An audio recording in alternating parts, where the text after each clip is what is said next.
తెలంగాణలో కొత్త రాజకీయ పార్టీ ఈటల హరీష్ రావు కలయికపై చర్చలు.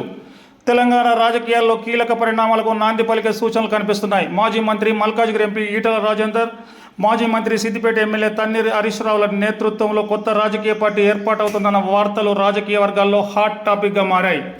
ప్రజాదరణ కలిగిన ఈ ఇద్దరు నేతలు కలిసి పార్టీ స్థాపిస్తే రాష్ట్ర రాజకీయాల్లో కీలక మార్పులు చోటు చేసుకునే అవకాశం ఉందని పరిశీలకులు అంచనా వేస్తున్నారు. వారి కలయికకు ప్రజల నుంచి మంచి ఆదరణ లభించే అవకాశం ఉందని భావిస్తున్నారు. ఇటీవల భారతీయ జనతా పార్టీలో వర్గ విభేదాలు ముదురుతున్న నేపథ్యంలో ఈటల రాజేందర్ ఆ పార్టీకి గుడ్ బై చెప్పే అవకాశం ఉందన్న ప్రచారం వేగం అందుకుంది. టీఆర్ఎస్ ప్రస్తుత బీఆర్ఎస్ నుంచి బయటకు వచ్చిన సమయంలోనే కొత్త పార్టీ స్థాపించాలని ఆయనపై ఒత్తిడి వచ్చినప్పటికీ అప్పటి రాజకీయ పరిస్థితుల దృష్ట్యా ఆ నిర్ణయాన్ని వాయిదా వేసి బీజేపీలో చేరిన సంగతి తెలిసిందే.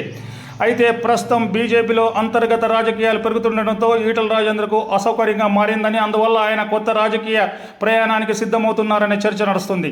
ఇక మరోవైపు టీఆర్ఎస్లో కార్యకర్తలకు అందుబాటులో ఉండే నాయకుడిగా గుర్తింపు పొందిన తన్నీరు హరీష్ రావుతో కలిసి పార్టీ ఏర్పాటు చేస్తే రాబోయే అసెంబ్లీ ఎన్నికల్లో గట్టి పోటీ ఇవ్వగలరనే అభిప్రాయం వ్యక్తమవుతోంది. ఈ నేపథ్యంలో ఇరు వర్గాల అనుచరులు ఈ ఇద్దరు నేతలపై కలిసి ముందుకు రావాలని ఒత్తిడి తెస్తున్నట్టు సమాచారం.